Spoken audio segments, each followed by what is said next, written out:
Hi guys. Another question came up today about trying to figure out if patients have had X-ray. So there's two different things. One is if a patient has had a certain kind of X-ray period, and the other question was if they've had an X-ray, how long ago was that? And they want to create a list based on that. So remember, Revenue IQ is extremely flexible, so you can create any kind of list. So let's take a look at the first scenario in which they just want to find out of all the people coming in the next, let's say, 1 year, how many people have not had an FMX. Okay, so go into your Revenue IQ and show all filters. So we're going to turn some filters off. Treatment plan, we don't need that. So we're going to turn that off. Last contacted, we don't care. No appointment within 30 days, we don't. So the items that we do care about is we want to say any person who's coming in, let's say in the next, well, let's just change this to for the next 3 months. Okay. So from now till middle of August. So we're finding everybody who's coming in the next 3 months. And we are also saying that these people have never had an FMX. So we're going to select that filter as well. Service is not completed. So we're going to turn every other filter off.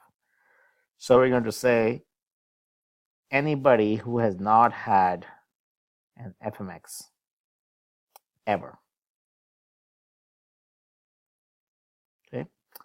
And I'm going to hit search. So what did this just give me? It gave me a list of every single patient appointed in the next 3 months who have not had an FMX done ever. How do we check that? Let's pick one of the patients. Let's pick this patient. And I go into their account, and this is their account history. And let's search for 0210, and it does not exist on this page. So this patient has not had an FMX. So there might be an opportunity for you to do an FMX on this patient in the next visit. Now, if you didn't do this exercise on a regular basis, you're going to miss that opportunity and you just won't get an FMX. You may miss disease, you may miss pathology that you might have seen if you had done the X-ray. So it's a great query for you to run, and I would recommend doing this every 2 to 3 months and updating the schedule for all the patients that meet that criteria.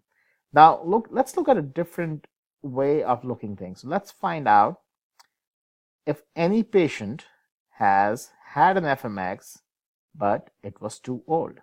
So in this case, we're going to open up the filters again. In this case, we are not saying services not completed. We're going to select services completed. And in this case, I will add FMX 0210.